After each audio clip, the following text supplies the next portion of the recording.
أعوذ بالله من الشيطان الرجيم. بسم الله الرحمن الرحيم.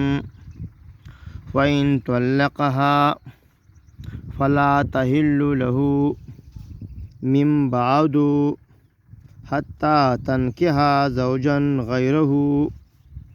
فإن طلقها فلا جناح عليهما أن يتراجعا إن ظنا أن يقيما حدود الله.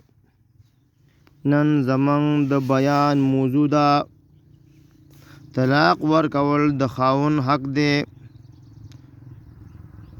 خو ښځه به ترې بې عذره مطالبه نه کوي. اول خو دا خبره یاد ساتئ چې د طلاق ورکولو اختیار د خاوند سره دی.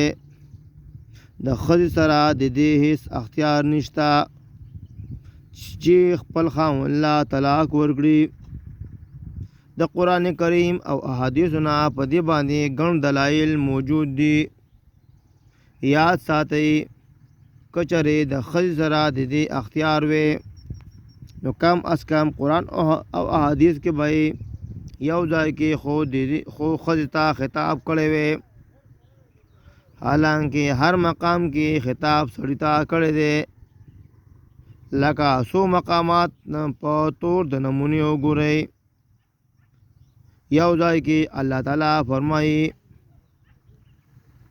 فإن طلقها فلا تحل له من بعد حتى تنكح زوجا غيره.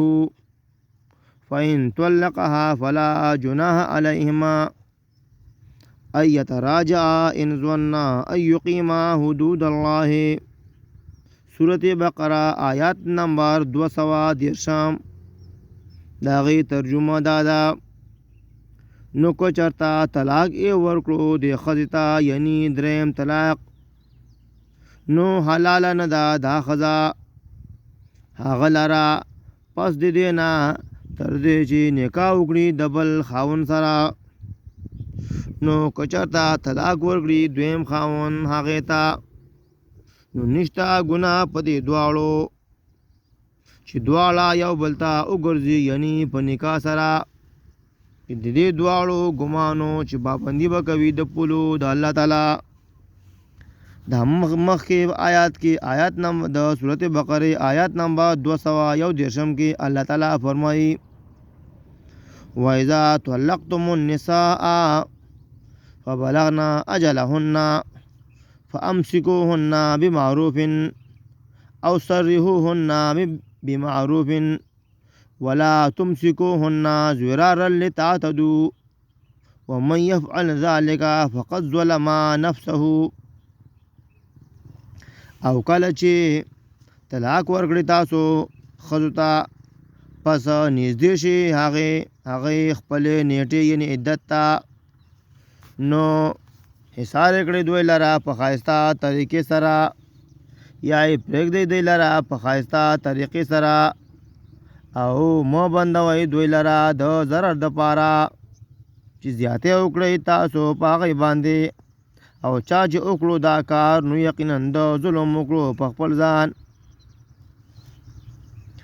وګورئ اولني آیات کې 2 ځله سړي ته خطاب دی چې که چېرې دې سړي خپله بیبي طلاق کړه. دغه شان ورپسې آیات کې هم سړو ته خطاب دی چې کله تاسو خپلې بیبیانې طلاق کړئ. او د دې نه وروستو راتلونکي آیات نمبر 234 کې هم دغه شان خطاب دی. لہذا د دې نه علاوه ګڼو آیتونو او احادیثو نه دا خبره ثابته ده چې د طلاق ورکول اختیار د سړي سره دی. هر کله چې طلاق ورکول د سړي حق دی، نو ښځه به د خپل خاوند نه بې عذره د طلاق مطالبه نه کوي. حدیث کې راځي چې دغه ښځې باندې د جنت خوشبو حرامه ده. عن ثوبان أن رسول الله صلى الله عليه وسلم قال أيما امرأة سألت زوجها طلاقا من غیر بأس فحرام علیها رائحة الجنه.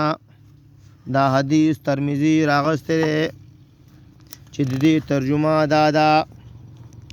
صوبان رضی الله تعالی عنہ نه روایت ته چې یقینا رسول الله صلی الله علیه و وسلم فرمایلی دي کومه ښځه چې د خپل خاوند نه بې عذره طلاق غواړي نو په هغې باندې د جنت خوشبو حرامه ده. البته که څه عذر وي یا د ښځې د خپل خاوند سره بلکل گزاره نه کیږي او بیا دغه ښځه د سمال په بدله کې طلاق ورکوي او بیا دغه ښځه د سمال په بدله کې طلاق غواړي نو دغه ته خلع ویل کیږي او دا دغه وخت کې جایز ده. الله تعالی دې موږ د قرآن او د احادیث په لار روان کړي. السلام علیکم ورحمۃ اللہ وبرکاتہ.